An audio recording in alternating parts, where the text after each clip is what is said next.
खुलुमबाय फंबाय। खुलुमबाय। गिबि गिबियावनो आंनि चेनेलाव नोंखौ बरायनानै लाग्रोनाय जाबाय। गोजोन्थों। औ, नोंथांखौ भिलेननि एक्टिं खालामो होनना मानसिफोरा मिथिगौ। निस्सय नोंथांमोना मानसिखौ नायनानै सिनायबाय जानांगौ। बिथांनि मुङा सोरां बर'। दासान्दि मोनसे एमइ स्कुलनि हेडमास्टारबो बिथाङा। दा बिथांनाव आङो गावनि कालचारेल केरियारनि बागै एसे रायज्लायगोन। बिथाङा बुंलांगोन। दा गिबियावनो जिहेतु नों आंनि उन्दै जासिगोन, फंबायखौनो होनोसै। फंबायनि सिनायथिखौ आंनि साबस्क्राइबारफोरनि थाखाय खेबसे बुंना लादो। खुलुमबाय। नोंथाङा हरखाबै आंनियाव आंनि बागै मिथिनो थाखाय फैनायनि थाखाय नोंथां बसुमतारी आदानिसिम गोजोननाय जासिबाय। दा आंनि सिनायथिया जाहैबाय, आं मुस्रि सोरां बर', गामि हाजिरापारा, डिस्ट्रिक्ट बाक्सा। ओरैनो आंखौ फिल्माव मेब्ला सिखारि हिसाबैसो बयबो मिथियो। दा मेब्ला सिखारि हिसाबैनो आंखौ बबावबाफोर थाङोब्लाबो आंखौ बयबो गाबज्रियो आरो हिसाबैसो मिथियो। आच्छा, बे मेब्ला सिखारि मुङा माबोरै थाखो एसे सुंद'यै 1 मिनिटनि गेजेराव?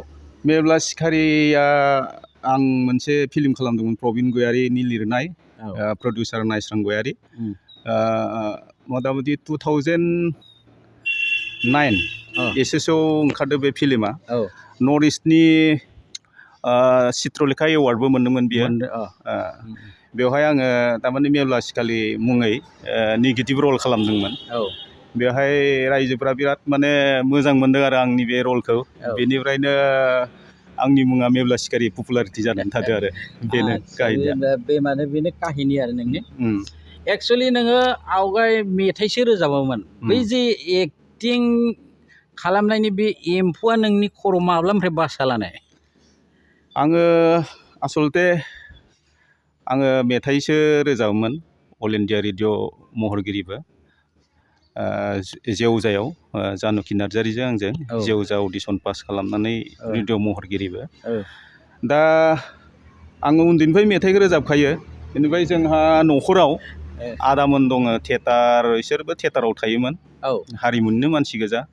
दा बिसोरो बिराद इसोरनि थियेटारफोरखौबो आंबो नायबाय। आंबो बिदिनो मुहिनि नांलांबाय।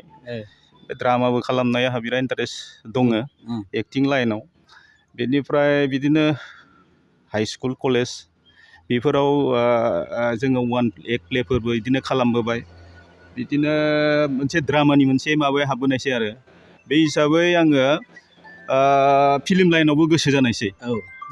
दा आंनि बे फिल्म लाइनाव आं फार्स्ट अडिसन होनानै आङो मोनसे फिल्माव आं बाहागो लानो हादों। फार्स्ट आंनि फिल्म गोरोबथानि जारिमिन। बे अडिसन होनानैसो पास खालामदो। गोरोबथानि जारिमिनाव अडिसन ट्रेनजों थांलायदों बियो। बे माबानिमोन नामा? लीलाधर बसुमतारी। लेस्रानि मानसिया गैलागोन। सम्बरवारि सारा लिरदोंमोन गोरोबथानि जारिमिन। मोजां माने स्क्रिप्टमोन आरो। बै समाव ओरैनो फिल्माथ' एसेबां माबा नङामोन, टेकनिकेलि केमेरा ओरैहाय जोंनि डिरेक्टरफोर मोजां माबा गैयामोन नालाय एसेबां पपुलारिटि जानो हायाखै फिल्मा। थेवबो स्क्रिप्टआ बिराद मोजांमोन। मोजां। आंनि फार्स्ट फिल्म बुङाखै आरो। आं बेहाय मथा मथि बेहायबो आङो नेगेटिभ रलानो खालामदों। बेहायबो नेगेटिभ फार्स्ट। मानसियाथ' नोङो नायनो मोजां, रायजोफोरा बुङो बे माबोरै नेगेटिभ रल लाग्रा जाखो होननानै आंनाव साफा सानैया सोङो। बिनि एसे फिननाय होनो हागोन? ओरैनोथ' आङो ड्रामा खालामो। नै मिउजिक स्कुलावबो जोंनि केसि मिउजिक स्कुल दङ। बेबो जोंथ' नोंथाङानो दंमोन। मोनसे जावरिखां जोङो मोनसे ड्रामा जोङो खालामदोंमोन। फुजा ओरै खिन्थिना बहुद 3-4 बोसोरसो जोङो दिन्थिदों। बेवहाय आंथ' हिर'मोन। हिर'नि रलखौ मोजां खालामोमोन आङो। हिर'नि रला मोजां। फारसे प्रडिउसारफोरा आंनि केरेक्टारखौ नेगेटिभआव सोना होबायना, बेहाय खालामदावनो रायजोआ सापर्ट खालामबाय। बे सापर्ट खालामनायनिफ्रायनो प्रडिउसारफ्रा बे लाइनजोंसो आंखौ लांबाय थानाय जानायसै आरो। नेगेटिभा जाना थाहैबाय दा। आरो मेथाइ सं एलबामफ्रावबो नों एक्टिं खालामदों मेरला? खालामदों। हायनामुलि खालामदों। फिल्माथ' 20था, फुल फिल्मा 20थासो जाबाय आंनि। बे 20थानि गेजेराव नोङो जेनेबा नोंनि मोनबासो साबसिन मोजां मोननाय फिल्मनि मुंखौ खोन्थालाय रायजोफोरनि थाखाय। फिल्मखौथ' आं गासिखौबो मोजाङानो मोनदों थेवबो बेवहाय रायजोआव अनसाय सिननाया बाजै सना फोथाय खेबस' गोरोबथानि जारिमिनखौबो बुंनांसिगोन फार्स्ट हिसाबै बेनिफ्राय नोंथांनि दिहुननाय दोरफो मोनसे बेनिफ्राय रुपै दैमानि गाथोनाव बेनिफ्राय रेन्जार बाबु बेनिफ्राय जुलिनि उनाव बेनिफ्राय नै प्रेजेन्टआव दंबावो बिथां प्रबिन गयारिनि थैस' थांस' दङ आरो नै दोहौ बेबो रिलिज जासिगोन लेटेस्ट बे फुजायाव रिलिज जागोन ओरैनो गेजेराव दंबावो फिल्म आं बावबायसो बावबाय 20था दङ गोबां फिल्म दङ जायखिजाया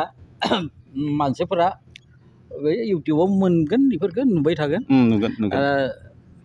खोथाया जाहैबाय मा नोङो BA पास जानायनि सिगांनो नोङो बेफोर सिनेमायावबो एक्टिं खालामहैदोंमोन नामा?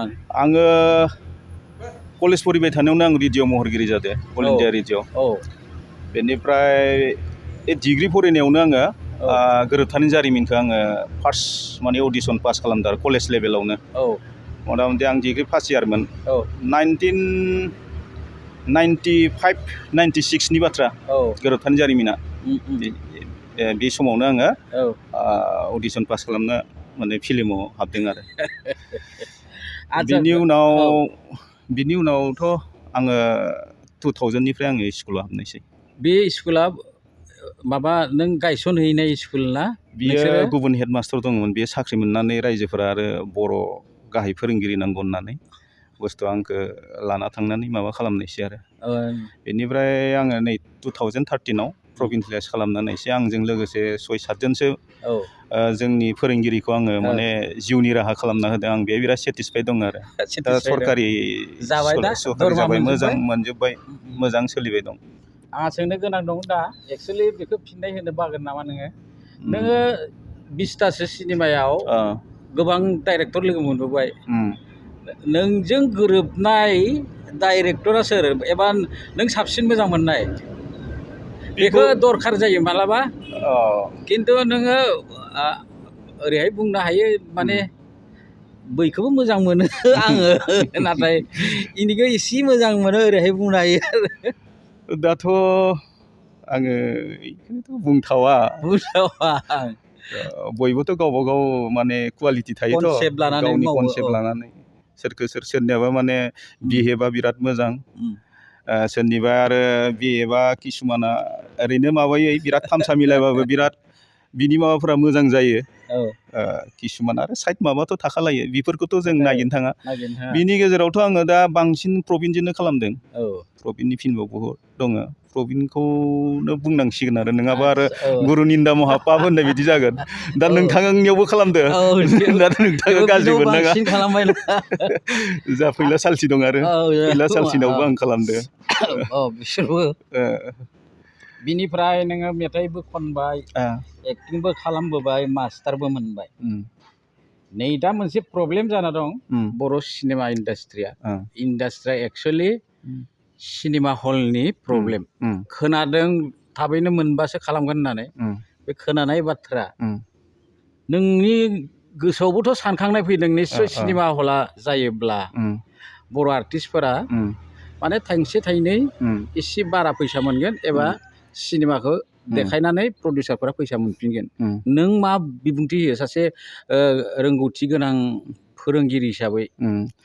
बे फिल्म हलाथ' माने दिनैनि बाथ्रा नङा बेखौ मथा मथि नै आर्टिस्ट एस'सियेसन जोनोम जानायनि सिगांनिफ्रायबो हारिमु आफादफोर दङ जोंनि ओरै आर्टिस्टनि प्रडिउसारफोर दं बिसोरबो डिमान्ड खालामबोखाबाय थादोंमोन आरो जोंनि BTC गभर्नमेन्टनियाव ओमफ्राय नै एब्राबलि थारमाने माबानि नाजानायाव सिनियर आर्टिस्ट जोंनि सिनियर आर्टिस्टनि नाजानायाव नैबे दानि गभर्नमेन्ट BTR गभर्नमेन्टनि जि बिथांमोननि गोसोजों जि मोनसे सिनेमा हल लुनानै होनो नागिरदों 4 जिल्लायाव दा बेथ' बिराद मोजां खामानि जादों थारमाने मानो होनोब्ला जों बे सिनेमा हलखौ जोङो लुफुंनो हायोब्ला जोंनि रायजो राजाफोरा थारमाने बै आउटनि पेन्डेल टेम्परारि लुनायफोराव थांनानै नायनो उसुबिदा मोनो जोंनि एसे गोरों गोरा सामनि जि जोंनि सुबुंफोर दङ दा बिथांमोनफोराबो हलाव थांनानै एसे स्टेन्डार्डै नायनो लुबैयो बिथांमोनाबो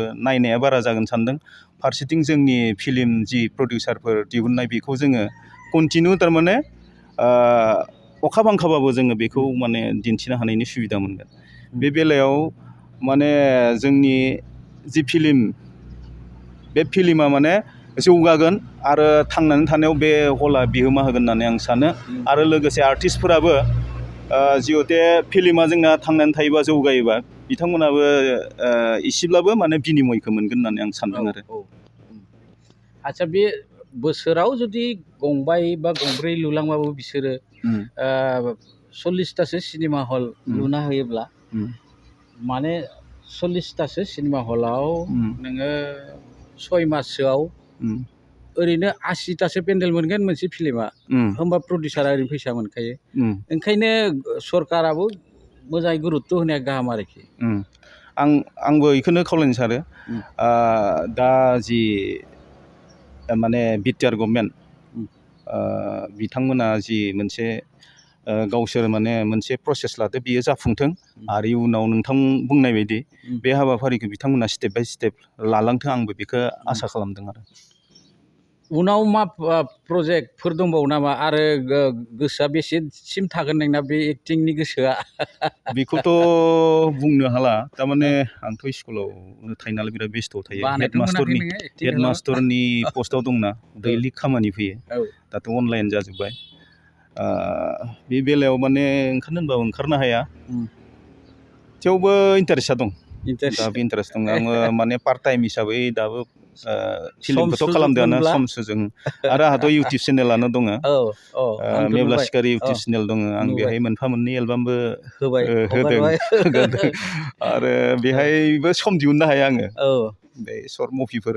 रायजोफोरा नायना मोजां मोनदों मोनसे होदों आङो बेनिफ्राय दिहुननो होबाय थायो दा समखौनो दिहुननो हाया दा दङ एइमा दङ थारमाने जोंथ' आरो बिराद गोरिबनिफ्राय फैनाय ना जों बिराद गोरिबनिफ्राय फैनाय बेखायनो जोङो मोनसे मोजां फिल्म दिहुननो होनबाबो हायाखै आरो थारमाने दा आथिखालाव माने मोजां माने जौगा फिल्म दिहुनबा जोङो फारफ्रोमनिफ्रायबो रोंगौथि आरो फारफ्रोमनिफ्रायबो थारमाने जोंनो टेकनिकेलि माबाखौ फिल्म मोजां खालामनोबा फाइनान्सियेल माने जोंनो गोबां गोनांथि जायो बेफोरो जोंनिया सौहाया बेखायनो जोङो मावफुंनो हाया आरो दे दा आं नोंखौ महरा मोजां सिख्लाफोराबो मोजाङानो नुयो होनो दा संसारखौथ' जाबाय खोमा रायजोफोरा खायसेखायनो मोनथियाबो जानो हागौ जादों ओमफ्राय न'खराव खैजोनसो जाखो दा गोदान नानि दं नानि सासे दं फरिबाय दं दा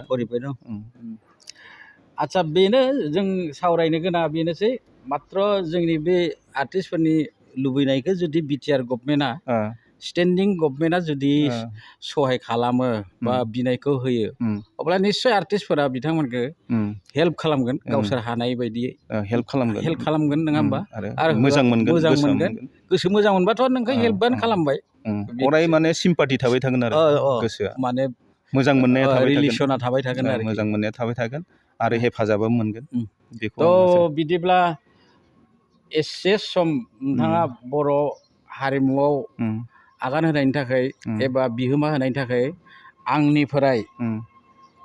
आंनिफ्रायबो गोरबो सिंनिफ्राय अननाय आरो सिबिनाय बावहरबाय लोगोसे आंनि साबसक्राइबारफोरनि जानाबो नोंनिसिम अननाय आरो सिबिनायखौ बावहरबाय थ' बिदिब्ला जों सानैनि दिनैनि सावरायनायखौ एसेयावनो फोजोबनाय जाबाय गोजोन्थों नोंथांनिसिम रोजा रोजा साबायखर थाबाय साबायखर